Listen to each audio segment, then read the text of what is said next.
This is what anarchism looks like. During the COVID-19 pandemic, Italians gathered across their balconies to sing, and Iranians performed poetry on theirs. Groups of people self-organized to pick up medicines and deliver groceries. And people taught free classes online. Around the world, mutual aid groups sprang up to raise emergency funds and support their communities with all kinds of direct services. All of that was a form of political anarchism. Even the singing Italians. Hi, I'm Ellie Anderson, and this is Crash Course Political Theory.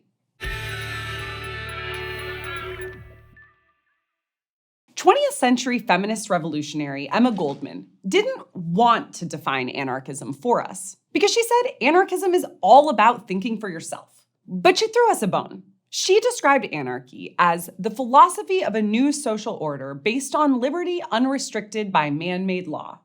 And also, crucially, the theory that all forms of government rest on violence and are therefore wrong and harmful, as well as unnecessary.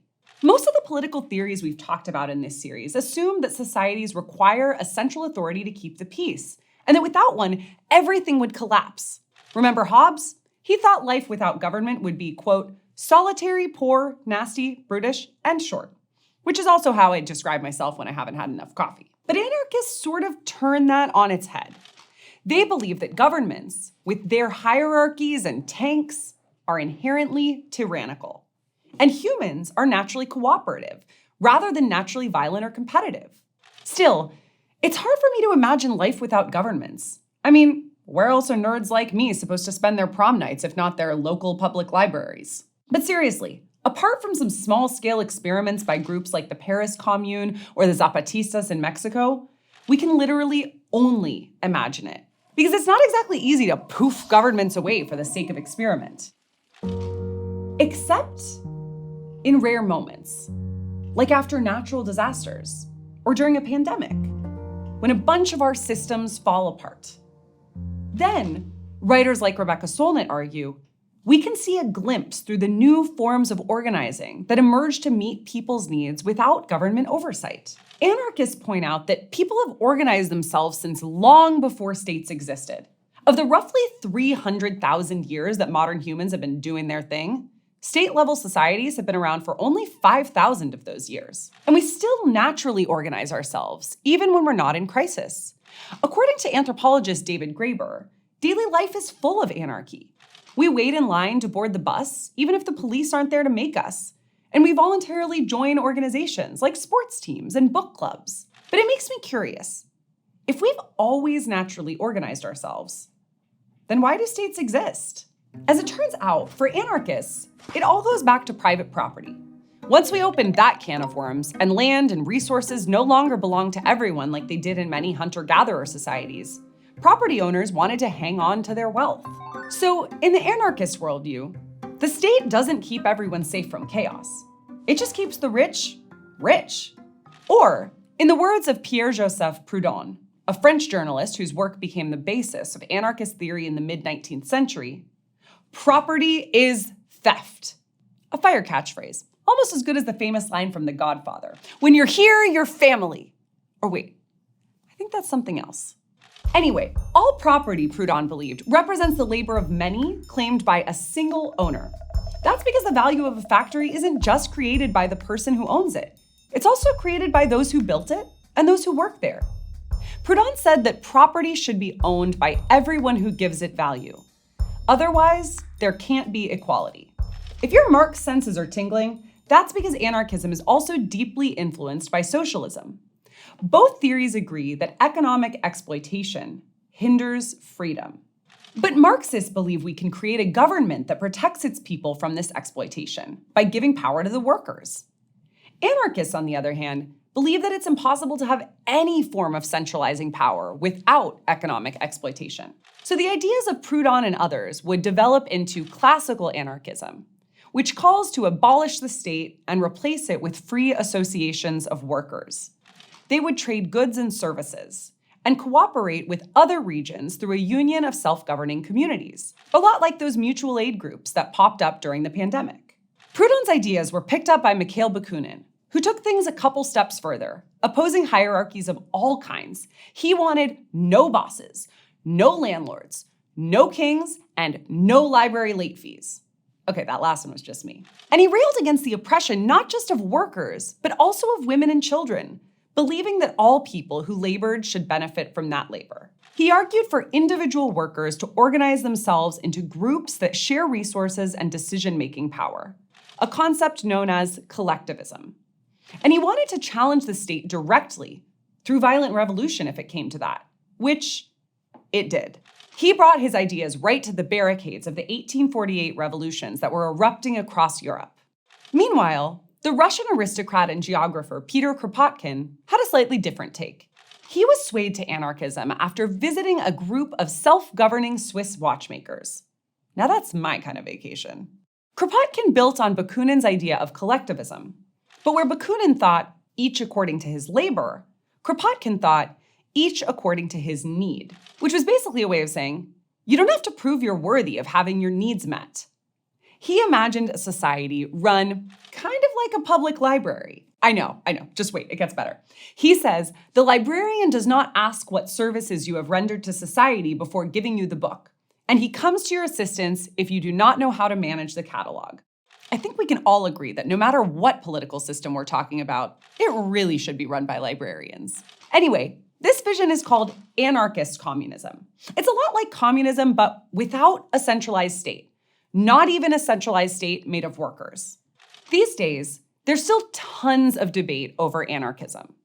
One of the main critiques is, sure, a stateless society sounds cool in theory, but how could it exist in reality? It's impractical. And folks have all sorts of ways of responding to this. Like, OG anarchist influencer Emma Goldman, who we mentioned at the start, said that what's really impractical is clinging to a bad system and expecting different results. The only logical response to a problem, she argued, is to try something new. We saw a real-life attempt at something new in the Occupy movement, which sprang up in September 2011 in New York City, and eventually spread to more than 100 US cities and 25 other countries. Their rallying cry was, "We are the 99%. It was a response to extreme wealth disparities and the fact that super wealthy people, the 1%, hold so much political power. Thousands of protesters marched on Wall Street, the financial capital of the country, and then built a live-in community in Zuccotti Park. They cooked and cleaned and loaned out books, and every evening they formed a general assembly to talk about the future and propose new ideas. But despite all the steam, the encampment fizzled out in just 59 days, and the media moment was all but over. They wanted to do politics differently, so they never came up with a list of demands. And when they couldn't reach consensus, they split into a bunch of different interest groups, which is itself a major critique of the theory of anarchy. By design, no one litigates what counts as anarchy and what doesn't, and so anarchist groups can sometimes lose political momentum. This lack of central authority also explains why and how a wide swath of political perspectives have laid claim to anarchy. Perspectives that are in some cases far removed from the ideas of political theorists. Like, while a lot of anarchist theory grew out of Marxist arguments, some self-proclaimed anarchists have quite the opposite approach. Take, for example, crypto-anarchists. Their main goal is to use technology like cryptocurrency to get rid of the need for a state, allowing folks to exchange money without regulation by government or banks. So hardcore anti-capitalists and pro-capitalist crypto finance bros can all consider themselves anarchists, because resisting state authority can take a lot of different forms. For example, one of the major divisions among anarchists concerns violence, whether it's okay or even necessary to use it. While anarchist beliefs can fuel movements like Occupy, they're not universally peaceful. Goldman herself was involved in plotting the attempted assassination of steel magnate Henry Clay Frick. When it came to revolution, she considered violence a justifiable means to an end. And we've seen violent players aligning themselves with anarchism more recently as well. For example, the Boogaloo movement has been known to capitalize on moments of political turmoil, like the Black Lives Matter protests of 2020, to incite violence, often under the mantle of an imminent second civil war. Their anti-government views led some far-right followers to get involved in the insurrection at the US Capitol on January 6, 2021. Still, not all anarchists believe that the state must be destroyed to make way for anarchy. Others argue that building anarchistic communities within existing states will reduce the government's power over time. And that doesn't necessarily look like spray painting tunnels or throwing hand grenades. It looks more like talking to their neighbors and volunteering at community gardens and soup kitchens. Providing services that governments might otherwise provide, or might be failing to provide. In this way, anarchist thinkers such as Colin Ward have pointed out, there's such a thing as everyday anarchism. Meaning, life is full of people who help each other. Which makes me wonder, what would the world look like if we nurtured these seeds of anarchism with simple, everyday gestures of mutual aid? Although stateless societies have rarely existed in the modern world, anarchist ideas live on. They exist in autonomous communities like the Zapatistas in Mexico, in social movements like the Arab Spring, and in pockets within communities in response to both global disasters and local needs. Meanwhile, anarchists continue to debate the best way forward. Revolution or book clubs, or both. A perennial debate, which Goldman reminds us, is central to anarchism itself, so that it can be ever flexible to fit the needs of the time and place. In our next episode, we're talking feminism. See you then. Thanks for watching this episode of Crash Course Political Theory, which was filmed at the Bastille Studio and was made with the help of all these nice people. If you want to help keep Crash Course free for everyone forever, you can join our community on Patreon.